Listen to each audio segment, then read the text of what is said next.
LPU ప్లేస్మెంట్ల రికార్డులు సృష్టిస్తోంది. Final year student 2.5 కోట్ల ప్యాకేజ్ పొందుతున్నారు. 1700 మందికి పైగా ఎల్పీయూ స్టూడెంట్స్ 10 లక్షల నుంచి 2.5 కోట్ల ప్యాకేజెస్ పొందారు. విద్యా విప్లవం ప్రారంభమైంది లవ్లీ ప్రొఫెషనల్ యూనివర్సిటీలో. సికింద్రాబాద్ ఉజ్జయిని మహంకాళి బోనాల జాతర అంగరంగ వైభవంగా జరుగుతోంది. మహంకాళి అమ్మవారిని దర్శించుకునేందుకు భక్తులు భారీగా తరలి వస్తున్నారు. ఆలయ పరిసరాల్లో పోలీసులు పటిష్ట బందోబస్తు ఏర్పాటు చేశారు. బోనాలకు సంబంధించి మరింత సమాచారం మా ప్రతినిధి కవిత అందిస్తారు. లష్కర్ బోనాల జాతర అంగరంగ వైభవంగా కొనసాగుతుంది. ఉదయం బ్రహ్మ ముహూర్తం సమయంలో అమ్మవారికి తొలి పూజ అనంతరం ఈ వేడుకలు అనేది ప్రారంభమయ్యాయి.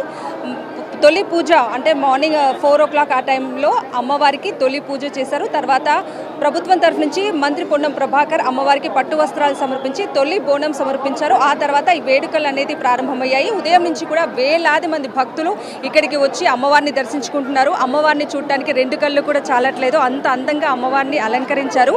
కోరినల కోరికలు తీర్చే కొంగు బంగారం సికింద్రాబాద్లోని ఉజ్జయిని మహంకాళి అమ్మవారు. ఈ నేపథ్యంలో వేలాదిగా భక్తులు ఇక్కడికి తరలి వచ్చి ఆ అమ్మవారిని అమ్మలుగన్న అమ్మ ముగ్గురమ్మల మూడపుట్టమ్మ అయినటువంటి ఉజ్జయిని మహంకాళి అమ్మవారిని ఎంతో భక్తి శ్రద్ధలతో ఇక్కడికి వచ్చి అమ్మవారిని దర్శించుకుంటూ ఉన్నారు. చిన్న పెద్ద అనే తేడా లేదు, ప్రతి ఒక్కరు మనం చూడొచ్చు. అనేక మంది ఇక్కడికి భక్తులు వచ్చి అమ్మవారిని దర్శించుకుంటున్నారు. క్యూ లైన్లో మనం ఇక్కడ చూడొచ్చు, ఎక్కడెక్కడి నుంచో వస్తున్నారు. కేవలం హైదరాబాద్ అలాగే సికింద్రాబాద్ ఇటు నుంచే భాగ్యనగరం నుంచే కాకుండా 2 తెలుగు రాష్ట్రాల నుంచి అలాగే మిగతా రాష్ట్రాల నుంచి కూడా భక్తులు తరలి వస్తున్నారు. మనం ఇక్కడ చూడొచ్చు, చిన్న చిన్న పిల్లలు కూడా అమ్మవారిని దర్శించుకోవడానికి వచ్చారు.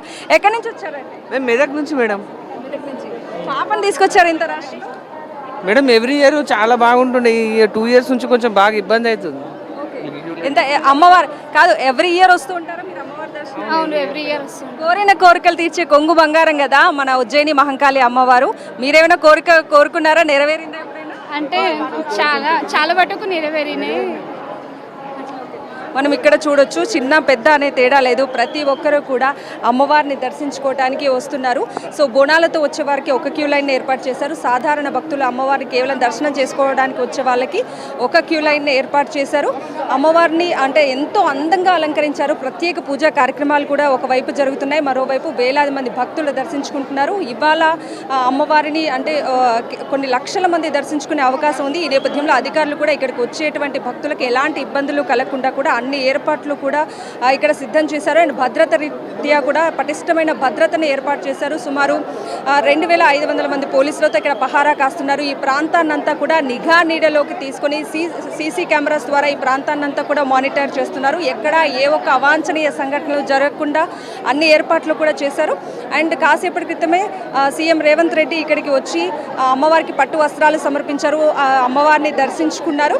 విఐపీల తాకిడి ఉన్నప్పటికీ ఇక్కడికి వచ్చేటువంటి సామాన్య భక్తులకు ఎలాంటి ఇబ్బందులు కలగకుండా జాగ్రత్తలు తీసుకుంటున్నారు. ఆయన బోనాలతో వచ్చే వారికి ప్రత్యేక క్యూ లైన్లు ఏర్పాటు చేసి వాళ్ళకి ఇబ్బంది కలగకుండా కూడా ఏర్పాట్లు చేశారు. ఈ ఆషాఢ మాసం అనేది అమ్మవారికి అత్యంత ప్రీతికరమైనది. ఈ ఆషాఢ మాసం ఈ నెల రోజులు కూడా భాగ్యనగరం మొత్తం పసుపు పూసుకున్నట్టుగా బోనాలతో ఎక్కడ చూసినా కూడా మనకు బోనాలు అనేది కనిపిస్తాయి. పోతురాజుల విన్యాసాలు, శివసత్తుల పూనకాలు, డప్పు చప్పుల మధ్య అమ్మవారికి అంగరంగ వైభవంగా ఈ వేడుకలు అనేది నిర్వహిస్తూ ఉన్నారు. కెమెరామెన్ సతీష్తో కవిత, సాక్షి టీవీ, సికింద్రాబాద్ నుంచి.